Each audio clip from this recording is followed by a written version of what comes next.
Letztes Mal in Docs.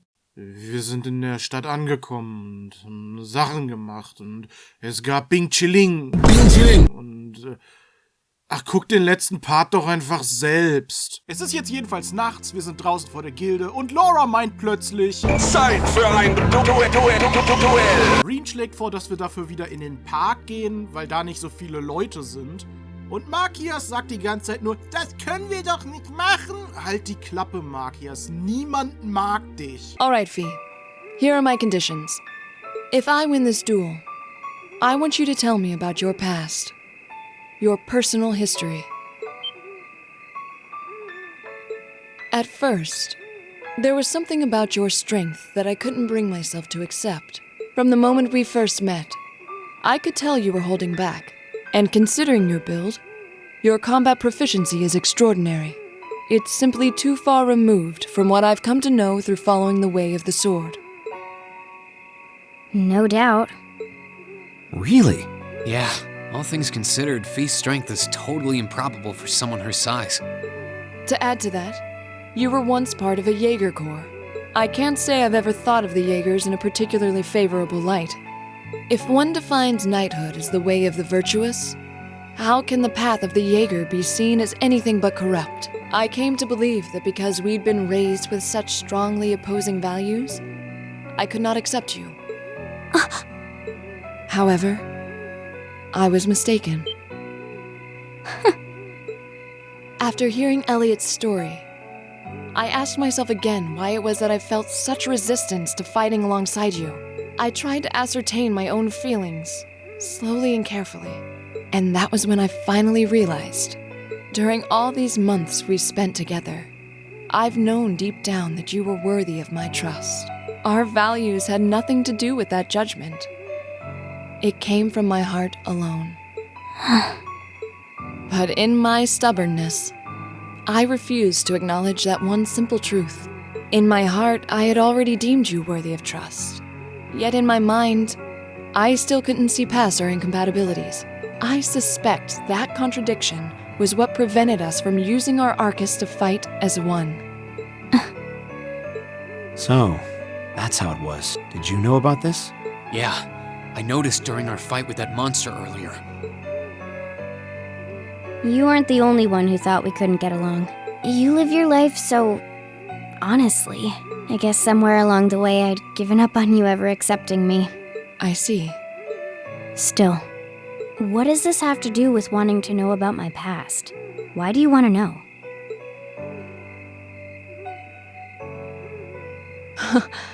It's very simple, really. I want to know because I like you. What are you? I find it frustrating when I'm not able to understand those I've taken an interest in or have a high opinion of. I felt like this several months ago with Reen, and I feel the same way now. That's why I want to know your history. I want to know what shaped you into who you are now. That said, this is simply an act of self-indulgence on my part. Nothing more, nothing less. I'm not sure what to say. That's our lore, all right. You really are something else. It's fine. I don't mind telling you. But taking your spoils by force is the Jaeger's way through and through. Is that okay with you? It's fine. Because I have no intention of thinking of my reward as a spoil of battle. I'd much rather consider it an honor, bestowed for a hard-won victory. Fine by me. You just talk things out. Why do you even need to fight now? Machias, kannst du eigentlich irgendwas anderes außer Dingen im Weg zu stehen? Das Duell endet jedenfalls in einem Unentschieden und das, obwohl Vieh einen Feldpower-Bonus hat. Und dann kommt die beste Stelle im ganzen Spiel. Danke, Vieh. I couldn't even tell who won. What about you, Reen? I feel bad saying this after volunteering to be the judge, but as far as I could tell, it was a draw. Really? Well, I suppose it is what it is. I'll simply have to continue my training and challenge you again another time. And don't forget, I still wish to duel you as well. Wait, why me? Honestly. Sag mal, ich kann doch nicht der Einzige sein, dem es so vorkommt, als ob Machias wirklich das 5. Rad am Wagen ist. Ich meine, alles, was Machias tut, ist sich querstellen und zwischendurch mal was zu sagen, damit einem auffällt, dass er überhaupt noch da ist. Sonst hat er mit der ganzen Situation nichts zu tun. Actually, I lost this one. Huh? Jaegers are at our best when we fight at night. The darkness gives us an edge. But even after I threw out a flash grenade, the duel still ended in a draw. If we'd fought during the day, I would have lost. That's... She has a point. Well then. very well. I'll accept this victory. Well, anyway. I guess the two of us should go for a little stroll then. I don't mind if you listen. Is that fine with you, Laura? I have no objections. We're all in this together. Okay.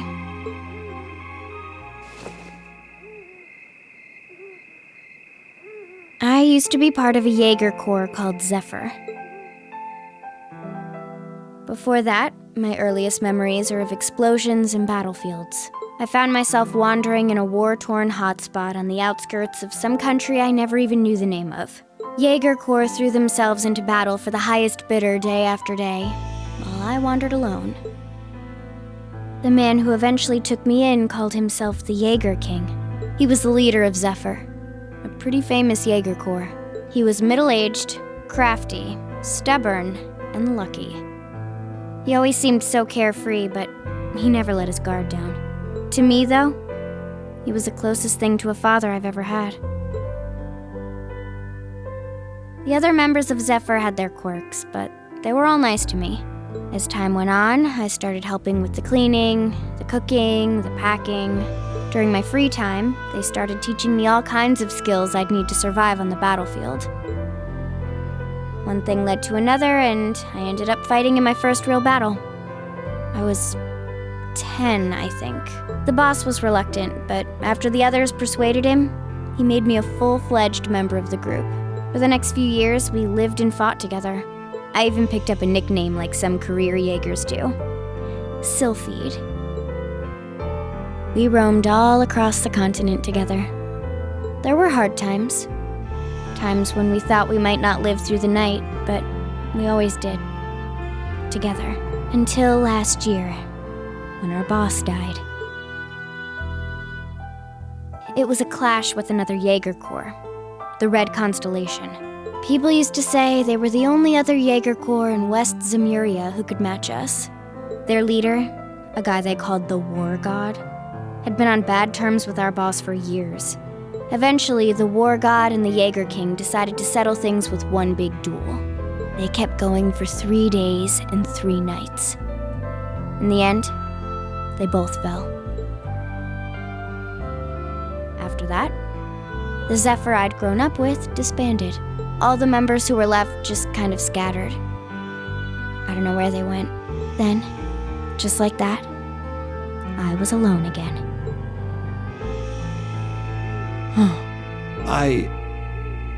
I don't know what to say.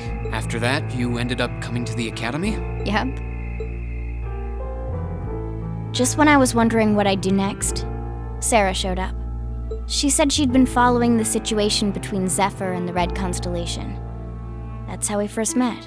I told her about what happened, and she dragged me to the academy. She introduced me to the principal, and after that, well, you know the rest.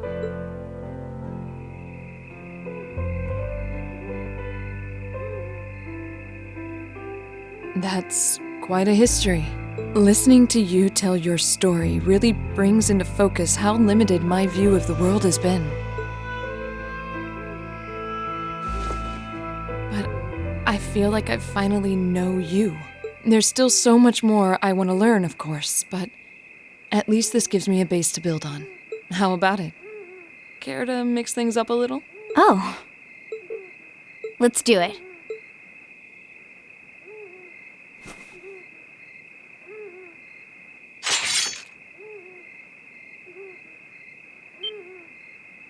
Now wait just a minute. I should have known. I guess I've had this coming since the practical exam, huh? Well, it's at your discretion, of course. I doubt either of us has the energy to fight at our peak. But we'll give it a try. You've got to be kidding me! We haven't got a chance against them! Ja, Machias, weil du dabei bist. Reen hätte wahrscheinlich alleine mehr Chancen als mit dir zusammen. Deswegen bin ich auch froh, dass wir diesen Kampf aus der Sicht von Fee und Laura spielen. Also wirklich, der Kampf ist echt lächerlich. Laura one-hittet die beiden fast weg. We did it. Uh-huh.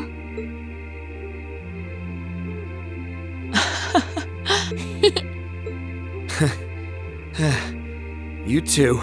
It's like they're off in their own little world. I think we've just witnessed the birth of an unstoppable duo. Hey, what are you four doing? Oh, crap. Uh-oh. Students, are you from one of the local high schools? We received reports of a group causing a terrible racket in the park. What in Adios' name were you doing? Please, sir, this isn't what it might seem like. There's a perfectly reasonable, though admittedly rather complicated explanation for all of this. We're very sorry for any trouble we've caused. We tried to minimize the disturbance to others, but it seems we weren't totally successful there. Perhaps dueling in the park wasn't as good of an idea as it first seemed. Maybe the underground tunnels would have been better. You know, it's a little late for such deep insights. Besides, who do you think were the ones who started this? Don't just act like you're some innocent bystanders. Am nächsten Tag kommt Elliot jedenfalls vorbei, der noch keine Ahnung von dem allen hat. Und kommt es nur mir so vor? Oder klingen die folgenden Zeilen ziemlich falsch, wenn man nicht weiß, was letzte Nacht abgegangen ist? What's wrong? You look exhausted. You might say we had a pretty eventful night. Look at these geriatrics. On the other hand, as you can see, we have gusto to spare. Isn't that right? And you call yourselves men? How can you two just waltz around like that after last night? Are you even human? Oh, just calm down. Wow, what the heck did you guys do last night? Ja, Elliot, das ist die richtige Frage. Jedenfalls frühstücken sie dann bei Elliot und dieses Mal gibt es auch Gesprächsstoff über das, was letzte Nacht passiert ist und deswegen loben sie nicht einfach nur die ganze Zeit das Essen. Stellt euch mal vor, ihr seid in einem Universum, wo die Hauptcharaktere jeden Scheiß beim Essen in höchsten Tönen loben und dann machst du Frühstück für die und du bist der einzige Charakter, der nicht fürs Frühstück gelobt wird. Das muss sich doch voll scheiße für Fiona anfühlen. Naja, es ist jedenfalls Zeit für unsere neuen Aufgaben. Die Monster Extermination Request führt uns diesmal zum Hafen. Denn auch hier gibt es wieder eine Tür, die zum unterirdischen Tunnelsystem führt, das sich unter der ganzen Stadt erstreckt. Ihr erinnert euch hoffentlich noch. Unser Auftraggeber ist allerdings sehr adeligenfeindlich und hält alle Adligen für eingebildete Leute, die auf alle anderen herabblicken und denken, sie wären was Besseres. Aber Fee, Elliot und sogar Machias verteidigen Reen und Laura. Wow, Machias war mal nützlich. Das Monster, um das wir uns kümmern sollen, selbst ist nicht sonderlich spektakulär. Aber wir finden mal wieder einen neuen Ausgang aus dem System und landen im Ostdistrikt, dort wo Machias wohnt. Und so lädt er uns auch gleich zum Lunch bei sich zu Hause ein. Und es darf natürlich keinen Fieldtrip geben, in dem nicht das Essen gelobt wird. Und deswegen wird hier wieder das Essen gelobt. Die waren, by the way, einfach nur bei McDonald's und haben das mit nach Hause genommen. Also an Fionas Stelle wäre ich wirklich pisst.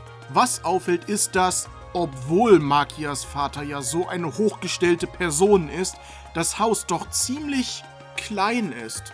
Machias sagt, er und sein Vater sind halt durch und durch Commoners. Und dann kommt die Gruppe auf ein Foto zu sprechen. Ooh, there's a photo.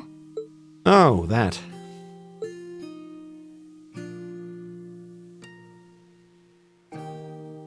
Aww, look at cute little Machias there. He looks like he had such a sweet disposition. Yeah, before he grew up to be a stubborn old nag. Stop nitpicking people's old family photos! Honestly. The governor looks the same as ever, though. Is that woman next to him your older sister or something? Close enough. She was a cousin on my father's side of the family. Since she lived quite close, she often came to visit.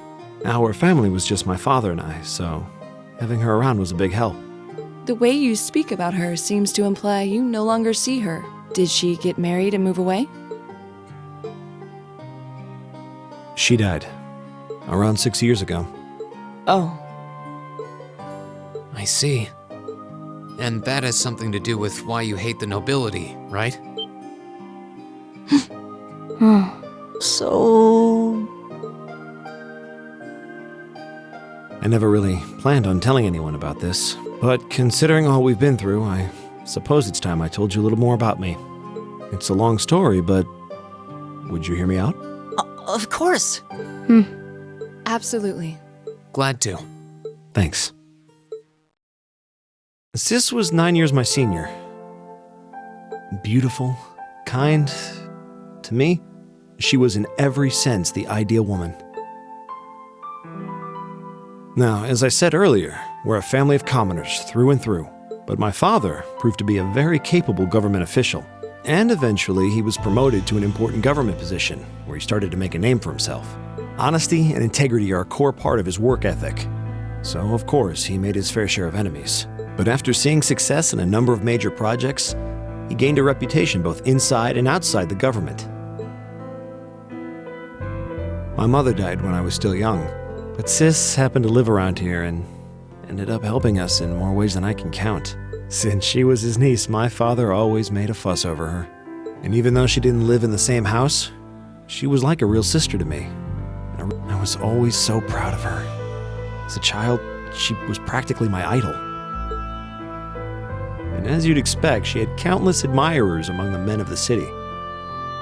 But for all her popularity, she was always level-headed and sensible. So I never felt I had anything to worry about. Until he appeared. He was one of my father's subordinates at City Hall. Though unlike him, he was a noble by birth. A man of high rank, too. The heir of a count.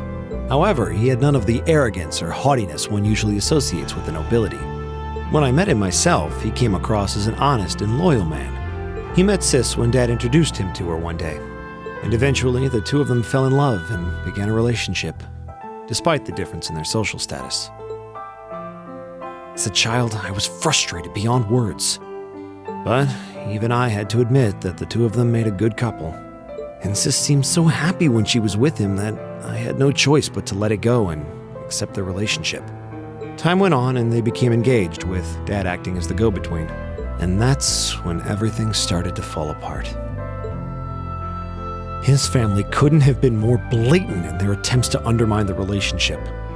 Apparently, one of the four great houses, House Cayenne, proposed an arranged marriage on short notice. And the Count's family were up in arms at the thought he might choose to take a mere commoner as his wife. Since my father held an important post, they were limited in how shamelessly they could try to sabotage the marriage. But they began to harass and threaten her in secret every way they could think of. They made her life a living hell. Maybe she didn't want to cause trouble for the man she loved, or perhaps she did it out of consideration for my father. But all that time she chose to endure it alone. She never discussed it or asked for help. And finally, it became so crushing that she took her own life.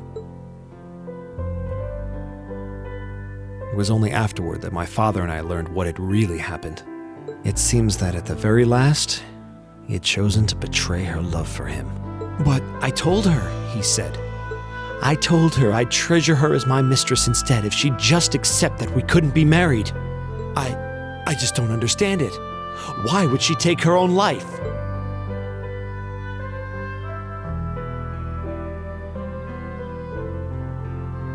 After that, my father seemed to redouble his efforts. It was like watching a machine kick into high gear. With the help of his ally, Chancellor Osborne, he was able to wrest control of City Hall from the noble faction.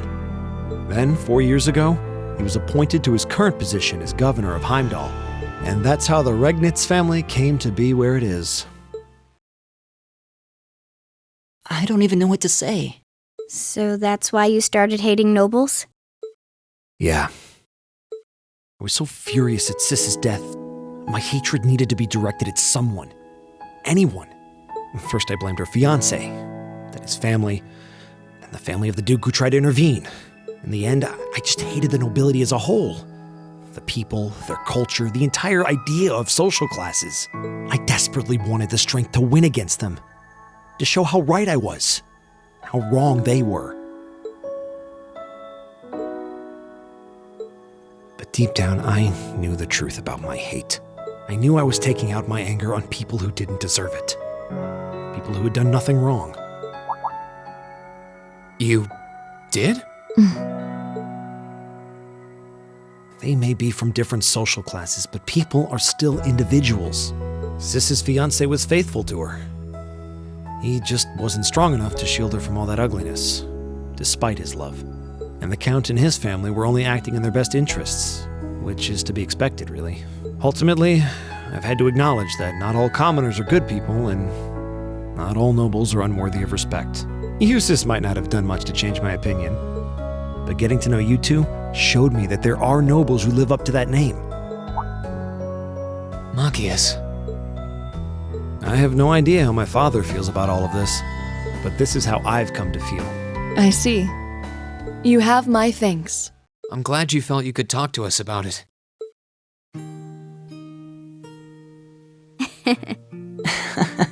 Still, I don't think it hurt to be a bit more honest with yourself. If you're willing to admit all of that, maybe you can find it in you to be friends with Eustace too. Are you kidding me? I might accept that not all nobles are bad, but that arrogant, self-centered fool can go choke on a palm. Always mocking me for spending so much time studying, or telling me I need to get out more. I don't think he goes quite that far. Besides, I don't think he does it on purpose. He doesn't mean any harm. That's the most irritating part! He does it without thinking! Well, that was a good coffee break, wouldn't you say? Und nach dieser herzergreifenden Geschichte fühlt ihr euch nicht schlecht, dass ihr Machias immer so runtergemacht habt? Also ich nicht, ich finde ihn immer noch scheiße. Jedenfalls geht's dann wieder um das Summer Festival und dass es überall anders gefeiert wird. Und hier in der Hauptstadt ist es einen Monat verspätet und ist auch mehr so eine Attraktion, wo Leute die imperiale Familie angucken können. Und dann bekommt Reen plötzlich einen Anruf von Machias Vater. Wir haben eine neue Aufgabe, denn es gab einen Einbruch und der Täter hat eine Nachricht an uns hinterlassen. Und ihr wisst genau, was das heißt. Der Phantom Thief hat wieder zugeschlagen. Beim Juwelier wurde eine Tiara mit sehr wertvollen Edelsteinen gestohlen. Der Wert liegt bei fast 100 Millionen Mira. Das Stück war ausgestellt in der Mitte des Raumes, wo es jeder sehen konnte. Und die Sicherheitsmaßnahmen sind auf höchstem Niveau. Doch für Phantom Thief B scheint das kein Problem zu sein, denn er scheint auch schon mal der Armee unbemerkt einen Panzer gestohlen zu haben. Hier wird sogar erklärt, wie Phantom Thief B an den Sicherheitsmaßnahmen vorbeigekommen ist. Er hat einfach behauptet, er wäre schon dran vorbeigekommen und das, was da liegt, wäre eine billige Fälschung. Und dann haben die nachgeguckt und somit die Sicherheitsmaßnahmen entschärft und er konnte einfach seines Amtes walten. Und so kann die Schnitzeljagd beginnen. Unser erster Hinweis ist: At the feet of the conqueror with the heart of a lion. Und das kann ja nur die große Statue vor dem Valflame Palace sein. Der zweite Hinweis ist: In the northeastern seat of the Prismatic Palace. Der Prismatic Palace ist der überdachte Garten im Park. Und ohne mein Gehirn genauer zu hinterfragen, ging ich einfach mal in die westliche Richtung. Haben Sie nicht gesagt Osten? Und dann frage ich mich noch, warum ich denn mit dieser Bank nicht interagieren kann. Der nächste Hinweis lautet jedenfalls: At the round table where once rested the gauntlets that supported the east of the city. Und wen treffen wir denn da? Niemand geringeren als Baron Bleu Blanc, der garantiert nicht Phantom Thief B ist. Er faselt was davon, dass das Schicksal uns miteinander verbunden hat und bezeichnet sich selbst als überwältigend schön. Okay, und das war eigentlich auch schon das ganze Gespräch. Aber ernsthaft, dass der Typ der Phantom Thief ist so obvious. Und unsere Charaktere stellen auch die ganze Zeit Sachen fest, die total darauf hindeuten, aber checken's nicht. Naja, das Rätsel führt uns jedenfalls dorthin, wo wir schlafen, zur alten Bracer-Gilde. Unser nächster Hinweis ist: On the bottom of the white burden of the steel bird perched at the water's edge. Damit ist der Kran am Hafen gemeint, weil es ist ein Wortspiel, weil Crane kann ja sowohl Kran als Kranich heißen und ein Kranich ist ein Vogel. Und da kommt unser letzter Hinweis. The crimson crown you seek sleeps within a black arc, nestled in the steel car that marches with the minutes. Und damit ist die Straßenbahn gemeint. Fällt euch an dem Fahrer des Zuges irgendwas auf? Unseren Charakteren jedenfalls nicht. Aber wir finden die Tiara. So the tiara really was in there, huh? Now I'm wondering if the last passenger who stepped off the tram was Phantom Thief B himself. I don't remember there being any unusual passengers on board, though. I see. So you have no idea who Phantom Thief B could have been then? To have done so much and yet left no trace of his presence. He must truly be a master at covering his tracks. I'll say. But hey, at least we were able to get the tiara back. I suppose that's good enough. What's wrong, Reen? Well, why are you staring at me like that? I think it's time we put an end to this little charade. Don't you, Baron Blue Blanc? Or should I call you Phantom Thief B? Oh mein Gott, Reen! Du Blitzmerker, du! What?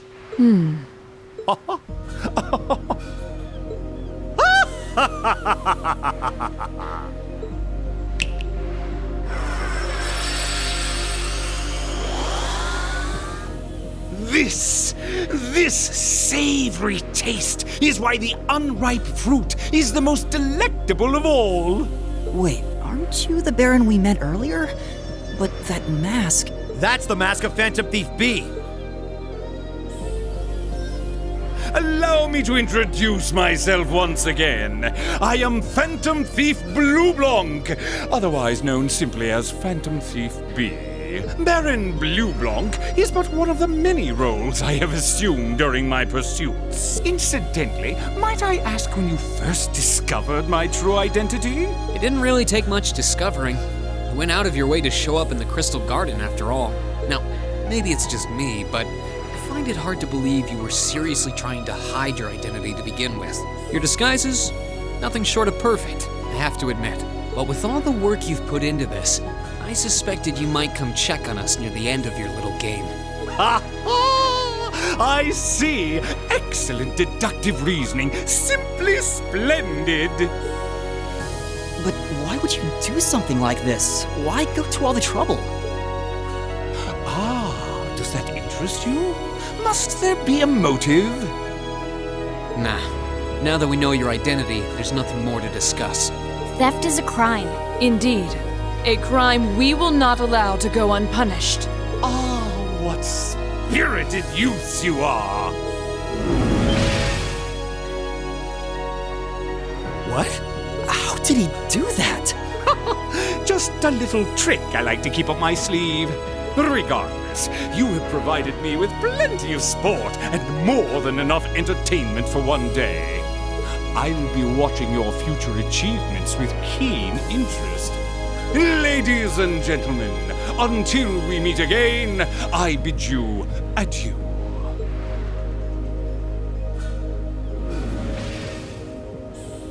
He disappeared again. That's quite a little trick. He might still be nearby. Let's search the area.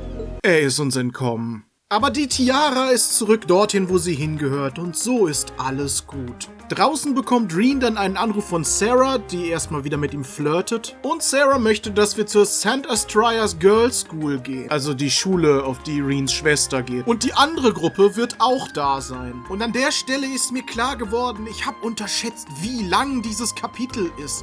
Ich glaube, ich muss den Fieldtrip doch in 3 Parts unterteilen. Naja, wir sehen uns dann beim nächsten Mal wieder.